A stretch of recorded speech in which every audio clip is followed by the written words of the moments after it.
Македонија Филип Петровски со добар повод.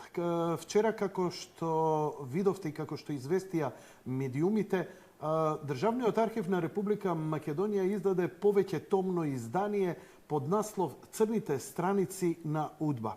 Не би можел ништо да ви кажам повеќе за тоа, што она што го изјави господинот Петровски на пресконференцијата, но во вечерашната емисија во овие 120 минути ќе можеме многу подетално да се информираме за каков тоа материјал се работи, за кој со многу ентузијазам и енергија покажа вработените од Архивот на Република Македонија.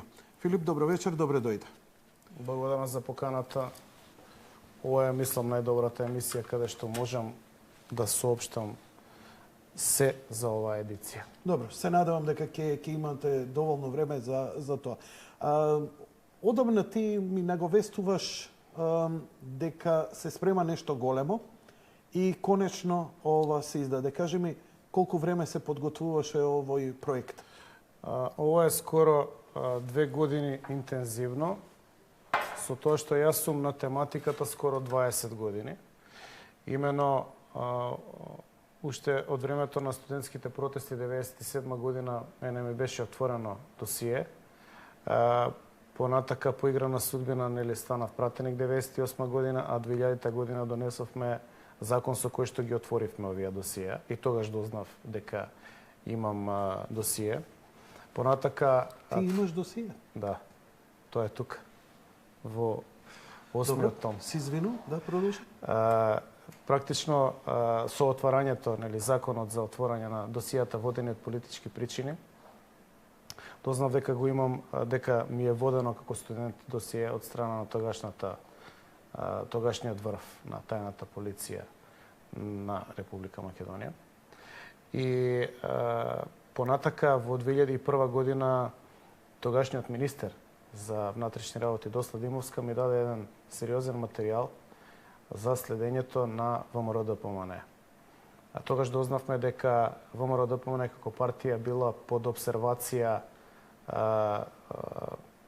на сериозна групација на луѓе, значи не само тајната полиција во смисол да води некакви белешки, туку имале пунктови организирани од кои ја следеле партијата, односно секој еден детал бил грижливо забележуван.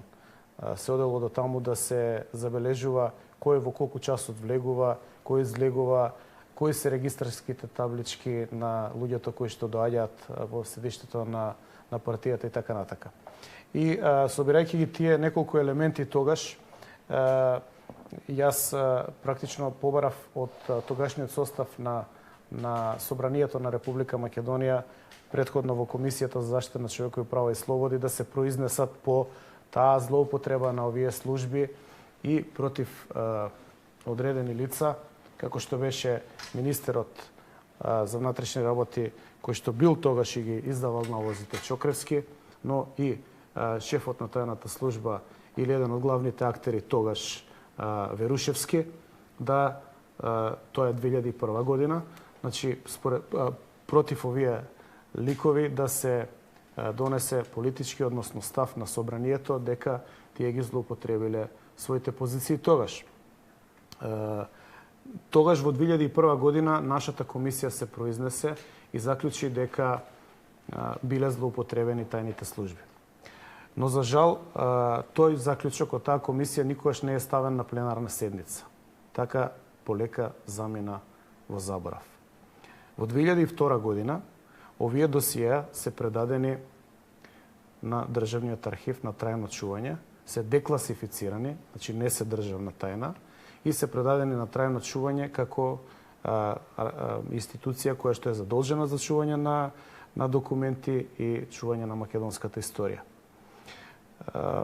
Практично тоа е првата епизода. А втората епизода е сега ова што го гледате пред вас. Еден тим на луѓе со кои што работев, истакнати интелектуалци, кои што се погрижија да направиме една првична селекција, затоа што овдека гледате 9 тома и 16 книги, односно 13.500 страници избор од само 202 досиеа, а ние чуваме во Државниот архив 15.000 досиеа, поточно 630.000 страници. Материјал кој што е создаден од страна на тајната служба по правило требаше да биде од 45 до 90, бидејќи во 91 Македонија се осамостои, донесе демократски устав и воведе парламентарна демократија, каде што ваквите работи се забранети, односно не се дозволени. По правило, велам, до 90-91, но во реалноста, што ќе се види од овие досиеа, до најмалку 2000 година. Даваш акцент на поскорешната историја, околу 2000 година, но УДБА делува во Македонија од самото незино формирање. Точно. Од која до која година овие материјали покажуваат за делувањето на УДБА во Македонија и со каква цел? Кои се заклучоците?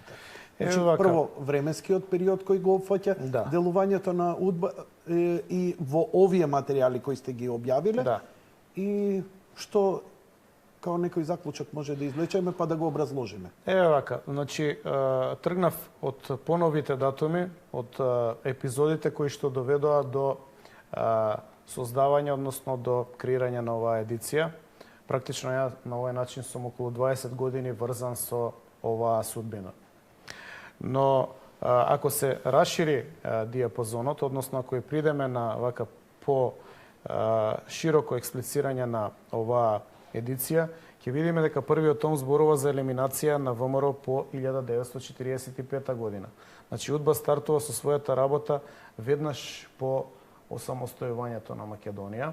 Практично преземене, односно киднапиране процесот на осамостојување на Македонија и сменете текот на историјата. Зашто го велам ова? Затоа што имало многу силна тенденција Македонија да изгради своја независна држава и да се обедини. Многумина патриоти сонувале дека треба да се врати она Македонија која што е поделена во 1913 година. Нас не учат денеска од една перспектива 100 години подоцна дека тоа е некој ефемерен сон, дека е тоа нешто што некогаш било и завршило, дека таа историска шанса била тогаш, или втората варијанта дека тоа било само провинција и никој никогаш не го сметал како државотворен субјект и дека тоа ние само си фантазираме. Меѓутоа, не е баш така. Истражувањето на овие досија покажува дека идејата за обединета Македонија, за самостојна Македонија, не доаѓа во 1991 година. Туку е зрела и мощне изразена во 1945 година. Затоа тој процес е брутално сосечен. Сите кои што изразувале таква наклонетост, кои што ги покажувале тие политички ставови, се елиминирани.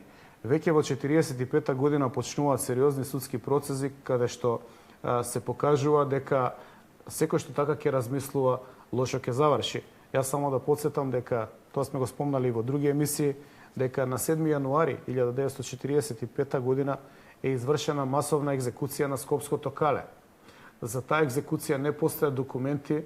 До ден денеска никој не отвори случај за што се работи, кој е ликвидиран и кој е налогодавачот. Ако ништо друго, жртвите на Скопското кале заслужуваат достоен закоп, заслужуваат паметник или споменик, за да се знае дека имало поинакво размислување. Се разбира, екзекуторите треба да ги стигне заслужената казна. Тоа е само една манифестација. Вие знаете дека имаме